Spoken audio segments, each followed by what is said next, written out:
Good afternoon, everyone, and welcome to today's talk on behaviors versus outcomes. Now, so far we've just talked a little bit about the process of change. And you know that change is a skill, and like all skills, we need to practice. And so this is something that you're gonna put into action moving forward. So if you want to make big changes, you have to take small, consistent, daily actions. In fact, your behaviors are the only thing that you actually have control over. So that's very empowering, but it's also a little bit scary because the ball's in your court, right? It all depends on you. So you are the one that's going to choose your actions and then be responsible for that. So behaviors versus outcomes. Life is unpredictable and the world is uncontrollable. So if you want to sell your house for a good price, like you can remodel it and you can make it as fancy as you want. You can paint it, put a pretty new door on it, redo the kitchen and the bathroom. But at the end of the day, the market's going to dictate that price. And so you don't have any control over that. You might have the most wonderful day planned with your family. You're going to go out and you're going to have a picnic and then you're going to the baseball game. But what do you know? It's a torrential downpour. It's cloudy. It's rainy. It's freezing. It's cold. And your plans are ruined. So then what? And then finally with what we're trying to do, you want to lose weight and you want to eat well and stay active, but you can't control your fat cells, right? You can't control what your body is actually going to do, how it's going to respond. So you can't make your body lose 20 pounds on command any more than you can make your house worth a certain amount and sell it for that amount. So in other words, you cannot control the outcome, but you can control the behaviors that lead to the outcome that you want. So outcomes are what you want. I want to fit into a size 6, but outcomes don't tell you what to do. Behaviors are how you're going to get there. Behavior goals give you an action plan. So that's what I really want you to focus on. Whatever your goal is, that's fantastic. It is nice to have a goal in mind, an outcome-based goal. But really, truly, what I'm most interested in are your behavior goals. And that's what we're going to focus on. So here are a couple of, here's a few examples showing you the difference between the two. So outcome goal would be to run a 5K in 23 minutes, or to lose 10 pounds, or to squat 80 pounds. So those are all outcome-based goals. Now, behavior goals to get you to reach those outcomes. In order to run that 5K in that amount of time, I'm going to run for 20 minutes, 3 times per week for the next month, gradually increasing the duration of my runs and my speed. Okay, that's a daily or weekly action that you can take. I want to lose 10 pounds. I can practice eating slowly at every meal.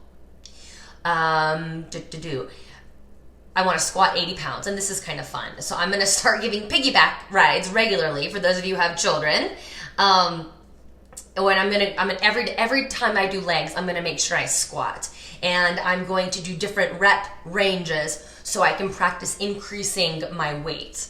So you have an action plan then. So notice how all of the behavior goals are a commitment to do a specific set of actions or tasks that lead to the outcome that you want. So it's clear. You have clear guidelines of what you're actually going to do. So notice that also behavior goals are the things that you do consistently and regularly. So that's why I'm having you do that exercise of this week, these are the things I want to do. 7 times a week, 5 times a week, 2 times a week, etc. Behavior goals are small, manageable tasks that are within your control. So these don't have to be like life-changing. Eventually they'll lead to life-changing outcomes, but it's small. You know that you can do it either today or a few times this week. And then finally, behavior goals are often things that you can do right now, today, or in the near future. So again, to reiterate, you cannot control the outcome. So forget about, for a second, your goal and just worry about what you can do right now, which are your behaviors that which done consistently are going to move you in the right direction. So last week we talked about this already. You remember those 4 circles at the top of the page? I posted this a JPEG in the group.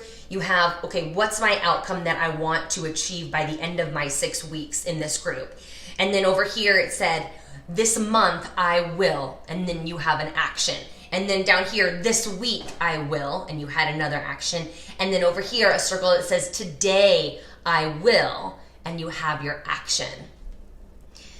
So what this does, it maps out what you're going to do. You have a clear set of actionable items that you can follow through on. Check in with yourself at the end of the day, the week, the month. Did I do what I say I was going to do? And if not, I can assess, do I need to lower my expectations of myself? Or do I need to, was there nothing in my way? I just didn't do it. And that's you becoming more self-aware of what's holding you back. So setting ourselves up for success with this, be realistic in what you can do. One of the things that I say to myself, under promise and over deliver. So yeah, I could try and set a goal to unload the dishwasher 7 times a week, which for a lot of you I know is normal activity.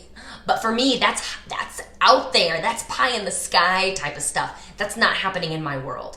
So 3 times a week is manageable. I'm under promising so that I can hopefully over deliver and unload the dishwasher 3 or 4 times this week. And then, so start small so that you can be successful, because nothing succeeds like success. It feels good to be successful. When you feel successful, you want to continue and keep on going. I just want you to have reasonable expectations for yourself, even when it comes to these daily behaviors. If you know you're not going to get up at 5 o'clock in the morning to go work out, don't set that as your goal. Work out after work. And if you know that's not going to happen, maybe it's a lunchtime workout.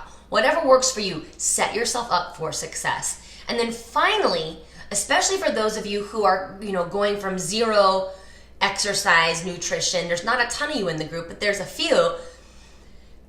Focus on doing one small, achievable behavior at a time. So for a lot of us, hitting our macros 7 days a week, it's not where we're at right now, and that's okay. Be okay with where you are when it comes to nutrition, when it comes to the workouts. I typically have 4 sets programmed of everything.